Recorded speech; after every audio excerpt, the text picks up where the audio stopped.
हाँ जी, नमस्कार दोस्तों, मैं आर एस राठौड़ आप सभी का लक्ष्य के इस मंच पर स्वागत करता हूं। आज हम 15 मिनट शो के अंदर कालीबंगा सभ्यता के बारे में डिस्कस करेंगे और कालीबंगा सभ्यता से संबंधित सारे महत्वपूर्ण पहलुओं के ऊपर अपन आज जो है डिस्कस करने जा रहे हैं। तो सभी जो एक बार क्लास को लाइक करना और क्लास अच्छी लगे तो कमेंट भी करना। अपन शुरुआत करेंगे आज के इस सेशन की। हम बात करेंगे सबसे पहले कालीबंगा सभ्यता।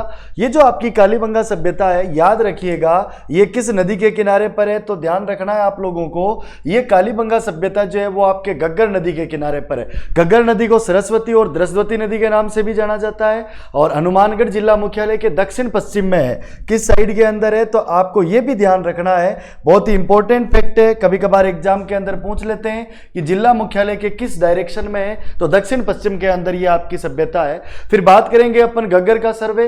तो घग्गर नदी का सर्वे किया था एक अंग्रेज ने जिसका नाम था ओरेल स्टेन।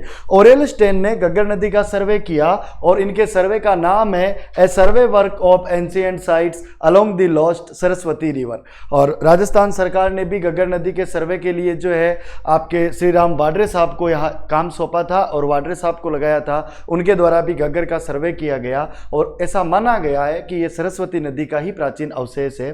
फिर बात करेंगे इस कालीबंगा सभ्यता के बारे में। सबसे पहले जानकारी किसने प्रदान की, तो एक इटली का इंडोलॉजिस्ट था और उसका नाम था एल.पी. टेसीटोरी। जब हम राजस्थानी भाषा साहित्य पढ़ते हैं तो एल.पी. टेसीटोरी महोदय का नाम आता है। यह वही एल.पी. टेसीटोरी है जो सबसे पहले बताते हैं कि यहाँ पर कुछ हो सकता है, अर्थात कालीबंगा सभ्यता के बारे में सर्वप्रथम जानकारी यही प्रदान करते हैं। फिर बात करेंगे अपन खोज। कालीबंगा सभ्यता की खोज 1952 ईस्वी में हुई थी और इस सभ्यता की खोज अमलानंद घोष के द्वारा की गई थी। कब की गई थी? 1952 ईस्वी के अंदर। वेरी वेरी इंपॉर्टेंट, देखो ये अक्सर परीक्षा के अंदर पूछा जाता रहता है। खोज का प्रश्न जो है एग्जाम्स के अंदर आता रहता है। फिर कालीबंगा सभ्यता के उत्खनन की जिम्मेदारी सरकार ने किसको सौंपी, तो आपको ध्यान रखना है कालीबंगा सभ्यता का उत्खनन भारतीय पुरातत्व सर्वेक्षण नई दिल्ली के द्वारा किया गया था। और इस सभ्यता का नाम कालीबंगा सभ्यता क्यों है, आखिर क्या कारण है? आपने देखा होगा ना, हनुमानगढ़ जिले के अंदर कुछ सभ्यताएं हैं जिनमें एक सभ्यता है कालीबंगा, दूसरी सभ्यता है पीलीबंगा। तो इसका मतलब क्या होता है, तो देखो बंगा पंजाबी भाषा का शब्द है और बंगा का शाब्दिक अर्थ होता है चूड़ियां। तो काले रंग की चूड़ियां जहां से प्राप्त हुई उसका नाम हो गया कालीबंगा और जहां से पीले रंग की चूड़ियां प्राप्त हुई उसका नाम हो गया पीलीबंगा। ठीक है, क्लियर ये सारी बातें, इनको ध्यान रखना, बहुत इंपॉर्टेंट फैक्ट है ये सारे। अब आगे बात करेंगे अपन कालीबंगा सभ्यता का उत्खनन करवाने वाले कौन कौन थे। उत्खननकर्ताओं के नाम अक्सर परीक्षाओं के अंदर पूछे जाते हैं। एग्जाम ट्रेंड आप देखो ना, तो सभ्यताओं से रिलेटेड जो प्रश्न पूछते हैं मैक्सिमम यूं कह सकता हूं मैं 80% ऐसे प्रश्न पूछे जाते हैं जिनमें या तो आपसे लोकेशन पूछते हैं कि जिला कौन सा है, नदी कौन सी है, खोजकर्ता कौन सा है, या फिर आपसे पूछते हैं उत्खननकर्ताओं के नाम। उत्खननकर्ताओं के नाम याद रखना। इस सभ्यता का उत्खनन कौन कौन कर रहे थे, तो इस सभ्यता का सबसे अधिक उत्खनन किया था बीबी लाल और बी.के. थापर। बीबी लाल और बी.के. थापर के अलावा भी यहां पर और भी कुछ उत्खनन करता है और उन उत्खननकर्ताओं के अंदर आपको नाम याद रखने हैं M D. Khare, K M. Srivastava, S P. Srivastava, S P. Jain और जगपति जोशी। इन सभी ने मिलकर के 1961 से लेकर के 1969 ईस्वी के बीच में कालीबंगा सभ्यता का उत्खनन किया था। अब कालीबंगा सभ्यता का जब उत्खनन हुआ तो उत्खनन के अंदर हमें क्या क्या जानकारियां मिली वो भी अपन देखेंगे। सबसे पहले अपन बात करेंगे टाइम के बारे में। जब उत्खनन किया गया तो ये पता चला कालीबंगा सभ्यता अति प्राचीन सभ्यता है और एनसीईआरटी बुक बताती है इसका टाइम पीरियड 2600 ईसा पूर्व से 1900 ईसा पूर्व है। और कार्बन डेटिंग पद्धति जिसको हम C14 बोलते हैं, C14 या कार्बन डेटिंग पद्धति के अनुसार ये सभ्यता 2350 से 1750 ईसा पूर्व प्राचीन है। और राउंड फिगर में हम कह सकते हैं कि ये जो आपकी सभ्यता लगभग 6000 साल पुरानी है। ध्यान रखना, कालीबंगा सभ्यता लगभग 6000 साल पुरानी है, गणेश्वर सभ्यता लगभग 5000 साल पुरानी है और आहड़ सभ्यता लगभग 4000 साल पुरानी है। तो ये भी अक्सर परीक्षाओं में पूछा जाता रहता है। तो ये टाइम पीरियड हुआ। ये जो उत्खनन करता है ना, इनको आप ढंग से पढ़ लेना, ढंग से याद रख लेना। अक्सर के बारे में प्रश्न आता है। 1961 से 1969 ईस्वी के बीच में इन्होंने 5 स्तर पर उत्खनन करवाया था। कालीबंगा सभ्यता का उत्खनन कितने स्तरों पर हुआ, तो याद रखिएगा कालीबंगा सभ्यता का उत्खनन 5 स्तर पर हुआ था। अब सबसे पहले बात करेंगे अपन पहले और दूसरे स्तर का उत्खनन हुआ। यहां से प्राक हड़प्पा कालीन साक्ष्य मिले। प्राक का मतलब होता है पूर्व। हड़प्पा सभ्यता से भी प्राचीन साक्ष्य या अवशेष जो है वो कालीबंगा सभ्यता से प्राप्त हुए हैं। तो प्राक हड़प्पा कालीन साक्ष्य प्राप्त हुए हैं पहले पहले और दूसरे स्तर से। फिर बात करेंगे तीसरे, चौथे और पांचवें स्तर से जो है हड़प्पाकालीन और विकसित हड़प्पाकालीन साक्ष्य प्राप्त हुए हैं। अब हम बात करेंगे, जैसे प्राक हड़प्पाकालीन साक्ष्य हमारे कालीबंगा से प्राप्त होते हैं, उसी प्रकार से प्राक हड़प्पाकालीन साक्ष्य कोट दीजी पाकिस्तान से भी प्राप्त होते हैं। कोट दीजी का नाम सुना होगा ना, ये आपके पाकिस्तान के अंदर है, यहाँ से भी प्राक हड़प्पाकालीन साक्ष्य प्राप्त हुए। और ये बहुत महत्वपूर्ण फैक्ट है, अक्सर परीक्षाओं के अंदर ये उत्खनन के स्तर भी पूछते हैं, और प्राक हड़प्पाकालीन साक्ष्य कौन से स्तरों से प्राप्त हुए ये भी अक्सर एग्जाम्स के अंदर पूछा जाता है। तो ये दोनों बातें आप थोड़ा ध्यान रखना। और तीसरा, ये वाला मामला जो है ना, पाकिस्तान का जो कोट दीजिए, इसका भी कभी कभार प्रश्न एग्जाम के अंदर देखने को मिलता रहता है, तो इनको थोड़ा ढंग से आप लोग क्लियर कर लेना और पढ़ लेना। अब आगे बात करेंगे अपन। अब ये जो आपकी कालीबंगा सभ्यता है ना, इस कालीबंगा सभ्यता के अन्य नाम क्या क्या है, इस सभ्यता को और किन किन नामों से जाना जाता है, ये अपन बात करेंगे। तो सबसे पहले हम बात करेंगे, इस कालीबंगा सभ्यता को नगरीय सभ्यता कहा जाता है। नगरीय सभ्यता का मतलब है शहरी सभ्यता। इसका तात्पर्य ये हुआ, इसका मतलब ये हुआ कि कालीबंगा सभ्यता जो है एक शहर था, ठीक है। उस जमाने में आज के 5-6 हज़ार साल पहले जो है शहरीकरण हो चुका था। तो ये भारत विश्वगुरु ऐसे ही नहीं बना है, वास्तव में भारत भारत रहा है। फिर बात करेंगे कांस्य युगीन सभ्यता। तो कांस्य एक धातु होती है, और इस सभ्यता के लोगों को कांस्य नामक धातु का पूरा ज्ञान था, इसीलिए सभ्यता को क्या बोलते हैं, कांस्य युगीन सभ्यता बोलते हैं। और ये हड़प्पाकालीन सभ्यता है, मतलब जब हड़प्पा सभ्यता थी तब कालीबंगा सभ्यता भी थी। और यूं कहे अपन, जब हड़प्पा नहीं था तब भी कालीबंगा था, और हड़प्पा था तब भी कालीबंगा था, इसलिए इसको हड़प्पाकालीन सभ्यता हम कह देते हैं। और बात करेंगे सिंधु स्थल। अब हड़प्पा सभ्यता को सिंधु घाटी सभ्यता भी कहते हैं, क्योंकि ये सिंधु सरस्वती नदियों के क्षेत्र में जो है ये सभ्यता विकसित हुई थी। तो सिंधु बड़ी नदी होने की वजह से जो है इसको सिंधु घाटी सभ्यता भी कहते हैं। हड़प्पा सभ्यता का नाम इसीलिए सिंधु घाटी सभ्यता पड़ा, इसलिए इसको हम सैंधव स्थल भी कह सकते हैं। तो कालीबंगा राजस्थान का एक सैंधव स्थल है, सिंधु घाटी सभ्यता की जगह है। और गरीब या दीनहीन बस्ती इसको कहा जाता है। यहाँ जो मकान थे वो कच्ची ईंटों के बने हुए थे, और इन आधार पर इतिहासकारों ने कहा है कि कच्ची ईंटों के घर है, इसका मतलब लोग गरीब है। यहाँ के लोग पढ़े लिखे थे, साक्षर सभ्यता इसको कहा जाता है। यद्यपि यहाँ जो लिपि मिली अपने को यहाँ से, वो लिपि जो है अज्ञात है, आज भी रहस्यमयी है, कोई उसको पढ़ नहीं पाया। और ख़ास बात ये है कि वो दाईं ओर से बाईं ओर लिखी जा रही थी, राइट हैंड साइड से लेफ्ट हैंड साइड जो है वो लिपि आपकी लिखी जाती थी। और मात्र सत्तात्मक सभ्यता थी ये, और मात्र सत्तात्मक सभ्यता होने के साथ साथ संस्कृत साहित्य में इसे बहुधान्यदायक क्षेत्र कहा गया। बहुधान्यदायक क्षेत्र का मतलब क्या है, यहाँ पर खूब सारा धनदान अर्थात खूब सारा अनाज उत्पन्न होता था, इसलिए संस्कृत साहित्य में कालीबंगा सभ्यता को बहुधान्यदायक क्षेत्र कहा गया। और इस सभ्यता को प्रसिद्ध इतिहासकार डॉक्टर दशरथ शर्मा जो थे, उन्होंने हड़प्पा सभ्यता की तीसरी राजधानी कहा। दशरथ शर्मा जी कहते हैं कि हड़प्पा सभ्यता की जो पहली राजधानी है वो हड़प्पा है, जो कि पाकिस्तान में, दूसरी राजधानी मोहनजोदड़ो है, वो भी पाकिस्तान में, और हड़प्पा सभ्यता का तीसरा महत्वपूर्ण स्थल या तीसरा महत्वपूर्ण केंद्र कालीबंगा, इसलिए इसको तीसरी राजधानी दशरथ शर्मा ने कहा। ठीक है, ये अन्य नाम याद रखना। और इन अन्य नामों में एक तो ये नगरीय नाम पूछते हैं, कांस्य युगीन पूछते हैं, सैंधव स्थल पूछते हैं, और ये आपके दशरथ शर्मा वाला 9वां नंबर वाला। तो ये 3-4 जो है रिपीट होते रहते हैं एग्जाम्स के अंदर, तो इनको थोड़ा ढंग से आप लोग पढ़ लेना और ढंग से समझ भी लेना। फिर आगे बात करेंगे अपन उत्खनन से प्राप्त पुरावशेष या साक्ष्य।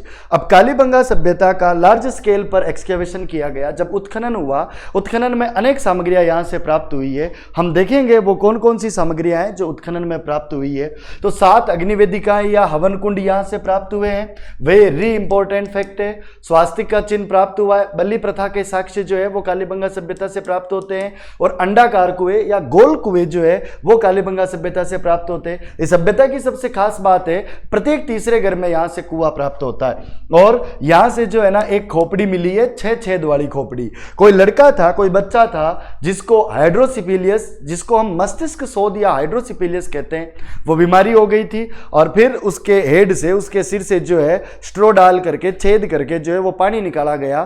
तो इसलिए हम कह सकते हैं कि कालीबंगा सभ्यता के लोगों को सर्जरी का नॉलेज था, शल्य चिकित्सा का ज्ञान था। फिर बात करेंगे चिरायु या अंडाकार कब्र यहाँ से मिलती है और यहाँ से युग्मित समाधान मिलता है। एक कपल को साथ दफना रखा था और यहाँ से दुर्गीकरण के साक्ष्य मिलते हैं। जो कालीबंगा सभ्यता है ना, यहाँ से किला मिलता है, दुर्ग मिलता है। और दुर्ग की सबसे खास बात यह है कि उस दुर्ग के चारों तरफ जो है ना दोहरी रक्षा प्राचीर, डबल रैम्पार्ट सिस्टम है, मतलब दोहरा परकोटा जो है ना इस किले के चारों तरफ बना हुआ है। मकान जो है वो धूप में सुखाई गई कच्ची ईंटों के होते थे, इसीलिए तो हमने इस सभ्यता को गरीब सभ्यता कहा है। फिर आगे और बात करेंगे, और भी बहुत सारी चीजें प्राप्त हुई है। उनमें बात करेंगे अपन कच्ची ईंटों से निर्मित चबूतरे, मतलब घर भी कच्ची ईंटों के बने हुए, चबूतरे भी कच्ची ईंटों के बने हुए थे। लेकिन ध्यान रखना है आप लोगों को, यहाँ जो फर्श था, जो फ्लोर था ना कालीबंगा सभ्यता का, ये अलंकृत ईंटों का होता था। किस प्रकार की ईंटों का फ्लोर होता था? तो अलंकृत ईंटों का बना हुआ फ्लोर होता था। यहाँ से लकड़ी की नालियां भी प्राप्त होती है और यहां आपके हड़प्पा सभ्यता के समान जो है स्पष्ट जल निकास प्रणाली का अभाव होता था। ठीक है, और सड़कें यहां पर भी समकोण पर काटती थी, एक पल्ले के किवाड़ होते थे, द्वारपाल कक्ष यहां से प्राप्त होता है। और मेसोपोटामिया की बेलनाकार मोहर कहां से प्राप्त हुई है यह भी ध्यान रखिएगा, कालीबंगा से। यहां से एक मरण पट्टिका मिली, एक मिट्टी की एक छोटी सी पट्टी मिली है और उसके ऊपर सिंह युक्त देवता की प्रतिमा का अंकन है, जिससे अनुमान लगा सकते हैं कि शायद ये भगवान पशुपतिनाथ होंगे, अर्थात कालीबंगा सभ्यता के लोग भी भगवान पशुपतिनाथ की पूजा करते होंगे। फिर बात करेंगे, यहाँ सिक्कों पर जो है व्याघ्र और महिला कुमारी देवी का चित्र प्राप्त होता है। और सबसे खास बात है, यहाँ तंदूर की आकृति के चूल्हे मिले, है ना। तो लोग मतलब तंदूरी रोटी खाते होंगे, हैं, तो तंदूर की आकृति के जो है वो चूल्हे कहाँ से प्राप्त हुए? कालीबंगा सभ्यता से प्राप्त हुए। पैर द्वारा चालित चक्की प्राप्त हुई है। यहाँ से मापक गिलास के साथ साथ गाय के मुख की आकृति वाले प्याले मिले, मतलब फैंसी प्याले भी सभ्यता से प्राप्त हो रहे हैं। कांसे का दर्पण प्राप्त हुआ है। रुई काटने का चक्र और तकली जो है कालीबंगा सभ्यता से भी प्राप्त हुआ है, आहड़ सभ्यता से भी प्राप्त हुआ है। इसका मतलब ये रुई काटते होंगे, कपड़े भी बनाते होंगे। यद्यपि कपड़े का साक्ष्य आपके ना तो आहड़ से मिलता है और ना ही कालीबंगा से मिलता है। कपड़े का साक्ष्य एक तो बालाथल से मिलता है और दूसरा बैराट से मिलता है, लेकिन कपड़े बनाने के यंत्र यहाँ से प्राप्त होते हैं। तांबे की चूड़ियाँ यहाँ से मिली है और तांबे के बेल या वृषभ की मूर्तियां मिली है। पंख फैलाए बगुले की प्रतिमा के साथ साथ जो है ऊंट की हड्डियां और हाथी दांत का कंगा, ये भी आपके कालीबंगा सभ्यता से मिले हैं। तो ऊंट की हड्डियां की सभ्यता से प्राप्त हो रही है, कालीबंगा सभ्यता से। ऊंट का दांत जो है ईसवाल से प्राप्त हुआ है। ऊंट का दांत कहाँ से प्राप्त हुआ है? तो ईसवाल से प्राप्त हुआ है, ठीक है ना। और हाथी दांत का कंगा जो है कालीबंगा से प्राप्त हुआ है। हाथी दांत की चूड़ियां जो है वो गिलूंड से प्राप्त हुई है, ठीक है। फिर आगे बात करेंगे अपन, तो भागते हुए बैल की मूर्ति भी जो बनी हुई है, मिट्टी की मूर्ति जो है वो भी आपके कालीबंगा सभ्यता से प्राप्त हुई है। यहाँ लकड़ी का हल प्राप्त हुआ है। खिलौना बैलगाड़ी भी प्राप्त हुई है। हम भी जब छोटे थे ना तो ऐसे खिलौने बनाते थे और बैलगाड़ियों से खिलौने बना कर हम खेलते थे, तो इस सभ्यता से भी खिलौना बैलगाड़ी प्राप्त हुई है। बोझा ढोने के लिए संभवतः बैलगाड़ी का प्रयोग करते हैं, तो लोडिंग के लिए जो है वो बैलगाड़ी का प्रयोग करते थे। यहाँ से शतरंज और चौसर की गोटियाँ मिली, जो ये बताती है कि सभ्यता के लोग शतरंज और चौसर खेलते होंगे। मनोरंजन के साधन भी यहाँ से प्राप्त होते हैं इसे। और यहाँ जो मिट्टी के बर्तन प्राप्त हुए ना वो चाक पर बनते थे। कभी आप कुम्हार के वहाँ गए हो तो आपको पता होगा, चाक की आकृति तो आपने देखी होगी, उस चाक के ऊपर मिट्टी के बर्तन जो है वो बनाते थे। लाल रंग के मिट्टी के बर्तन यहाँ से प्राप्त हुए और इन बर्तनों के ऊपर काली और सफ़ेद रंग की ज्यामितीय अलंकरण या फिर काले और सफ़ेद रंग की धारियाँ या रेखाएं जो है वो बनी हुई थी। और जुते हुए खेत जो है कालीबंगा सभ्यता से प्राप्त होते हैं और ये दक्षिण पूर्व दिशा से प्राप्त होते हैं। किस दिशा में जुते हुए खेत मिलते हैं? तो दक्षिण पूर्व दिशा में जुते हुए खेत प्राप्त हुए हैं। ये बड़ा इंपॉर्टेंट फैक्ट है। और एक साथ दो फसलें बोने के साक्ष्य भी आपकी कालीबंगा सभ्यता से प्राप्त होती है। और कालीबंगा सभ्यता के लोग गेहूं, चना, जौ, सरसों, कपास और बाजरा की फसलों का उत्पादन करते थे। इन सभी फसलों का इन्हें ज्ञान हुआ करता था। अभी थोड़ी देर पहले अपन ने बात की थी, यहाँ से एक अज्ञात स्क्रिप्ट मिली है जिसको रहस्यमय लिपि भी बोल सकते हो या सेंधव लिपि भी कह सकते हो या गोमूत्राक्षर लिपि और बुस्त्रोभेदन या किलाकार या किलाक्षर भी इसको कह सकते हो। और ये दाईं से बाईं ओर लिखी जाती थी। सबसे खास बात क्या है? दाईं से बाईं ओर लिखी जाती थी और इसको आज दिन तक कोई नहीं पढ़ सका है। भूकंप के साक्ष्य जो है वो कालीबंगा सभ्यता से प्राप्त हुए हैं और संभवतः ऐसा मानते हैं कि सभ्यता का पतन जो है भूकंप आने से हुआ होगा, क्योंकि उत्खनन के अंदर जो यहाँ से अवशेष मिले, जो घर यहाँ से प्राप्त हुए, मैक्सिमम घरों की जो दीवारें हैं उन दीवारों के ऊपर दरारें बनी हुई है। उससे इतिहासकारों और पुरातत्वविदों तथा वैज्ञानिकों ने यह अनुमान लगाया कि शायद भूकंप आया होगा और इस भूकंप की वजह से इस सभ्यता का पतन हुआ होगा। उनमें कैनेडी का प्रमुख नाम है। वो कहते हैं कि 2600 ईसा पूर्व में यहाँ पर भूकंप आया। फिर बात करेंगे कालीबंगा शहर। ये 2 भागों या 2 टीलों में डिवाइडेड था। जो इसका पश्चिमी भाग था, जो पश्चिमी टीला था, ये ऊंचा था। जो पूर्वी भाग था वो नीचा था। पश्चिमी भाग जो है इसको दुर्ग या कोट या गड्डी भी कहा जाता था। और इस पश्चिमी भाग वाले या दुर्ग वाले क्षेत्र में पुरोहित वर्ग निवास करता था। राजा के बारे में कोई साक्ष्य कालीबंगा सभ्यता से प्राप्त नहीं होता है। कालीबंगा सभ्यता से दुर्गीकरण के साक्ष्य प्राप्त हो रहे हैं। यहाँ से दोहरा दुर्गीकरण या दोहरी रक्षा प्राचीर के साक्ष्य यहाँ से प्राप्त हो रहे हैं, लेकिन राजा के साक्ष्य नहीं मिलते हैं। ऐसा मानते हैं कि शायद पुरोहित वर्ग जो है, समाज का मुख्य वर्ग जो है वो रहा होगा। और फिर बात करें जो पूर्वी टीला था, ये सामान्य जनता का आवास हुआ करता था। और कालीबंगा सभ्यता से क्या क्या प्राप्त नहीं हुए, ये बड़ा इंपॉर्टेंट फैक्ट है भाई साहब, इसको तो आप ध्यान ही रख लेना। कालीबंगा सभ्यता से लोहे के साक्ष्य प्राप्त नहीं होते, ना घोड़ा प्राप्त हुआ है, ना नहर के साक्ष्य मिलते हैं, ना शैल चित्र मिलता है।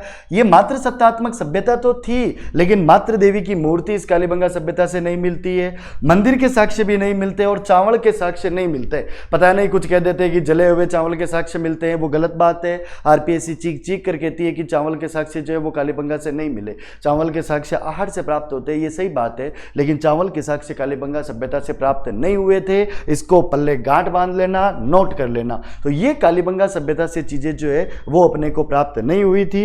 इन सब के बारे में आपको ध्यान में रखना है। और फिर लास्ट में अपन बात करेंगे 1985 ईस्वी में कालीबंगा में एक संग्रहालय बनाया गया था। और इस संग्रहालय के अंदर टोटल 3 दीर्घाएं, मतलब 3 स्टैंड है। इसका जो पहला स्टैंड है उसमें प्राक हड़प्पाकालीन साक्ष्य रखे गए, और इसका दूसरा और तीसरा जो स्टैंड या दीर्घा है इसमें विकसित हड़प्पाकालीन और हड़प्पाकालीन साक्ष्य जो है वो रखे गए। तो ये कालीबंगा से संबंधित समस्त जानकारियां जो है वो हमने आज के इस क्लास के अंदर देखने का प्रयास किया है। अगर आपको क्लास अच्छी लगी हो तो लाइक करें और प्यारा सा कमेंट करें और अपने सभी मित्रों तक जो है इस क्लास को शेयर करें। कम समय के अंदर जो है हमने अधिक बातें और अधिक चीज़ें जानने का प्रयास किया। अगर लक्ष्य क्लासेज का ये प्रयास आपको पसंद आया हो तो लाइक करें और प्यारा सा कमेंट करें। मिलते हैं अपन अगले वीडियो में, तब तक के लिए सभी को राम राम। अच्छे से पढ़े। जय हिंद, जय जोहार, जय माता दी।